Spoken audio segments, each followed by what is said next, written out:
So now let's add some of the other props we created to the scene. So click on Add Character from the toolbar, and from the Add Character dialog under Prop Characters, select Broken Table. Click OK. And there's the table we created earlier. So let's select that and move it so that it's sitting just in front of the stairs and between them. That should be fine. And now we can add a couple of chairs to the scene from the chair prop we created earlier. So again, click on Add Character, and under Prop Characters this time select Chair and add one of those to the scene. And we can move that chair out a little, rotate it,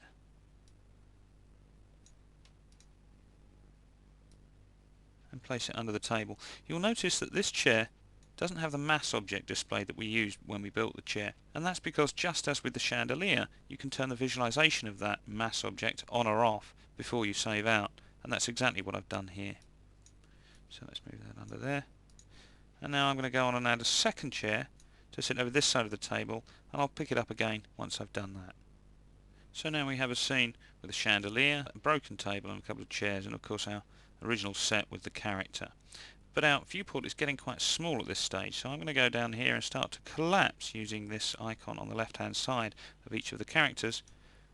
I'm going to collapse their timeline event tracks so that we get a larger viewport and a smaller timeline area. Now in this scene we're not going to need the banisters we created earlier to break. We're going to have the character leap from this staircase. So let's select those now and delete each one. We'll just pretend the banister isn't there in this case.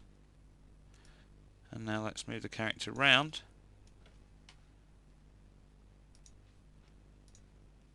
to face the other way,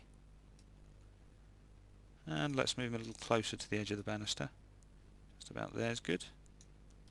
And now we want to create an event in his timeline, so we need to expand that again. Right click on his timeline and create a behavior event. Let's make sure it starts at frame 0. I'm going to change it to a jump and dive behavior. Let's stretch it out for the time being to finish it about frame 200, and now let's simulate. And you can see that the character leaps across and at the minute crashes in to the chandelier.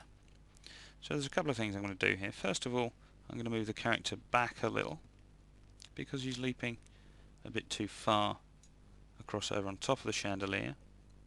I'm going to reduce the length of the jump and dive behavior down to about 75 frames, and then immediately after that event I'm going to add another behavior event and make this one a hands reach and look at 2.0. And for the look at target of this behavior I'm going to select this candle base just here, and I'm going to select the same object for the left hand reach target.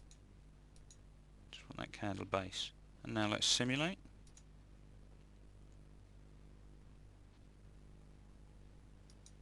And now the character leaps across and reaches for this left hand candle base. So what we want to do now is add a constraint at the point where he makes contact, which is just about there. Now we'll right click on the character's timeline and create a constraint event. Move that down onto the next track there and line it up with the time slider at the point of contact of the hand and the chandelier. We're going to make this a join bodies constraint, and we're going to select the character's hand and the chandelier.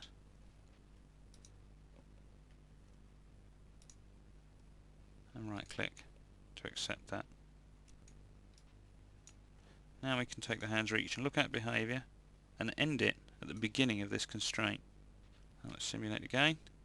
The character leaps and grabs and hangs on with his left hand to the chandelier.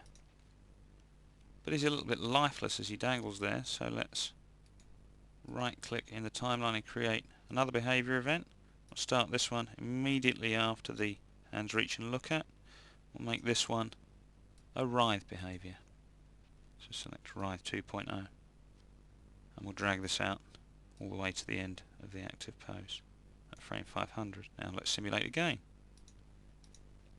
He leaps, grabs the chandelier, and at the end of that constraint falls while writhing and crashes into the table. Now let's go to the point in the motion where the character makes contact with the table, just about there. And we're going to add a sever event to the broken table's timeline. So we can expand that, right click and select create sever event. Make sure it's just at about the right point and simulate once more. The character leaps, dangles, rises, falls and breaks the table as he makes contact. Now, as always, you can change the animation very easily, of course, just by changing some of the timings of the events or by changing some of their parameters. I, for example, have changed this animation so that the entire table breaks when the character lands on it just by changing the timing of the constraint with which he holds onto the chandelier. And I would encourage you to experiment with this scene by changing the timings of some of these events and their parameters to see what kind of results you can achieve.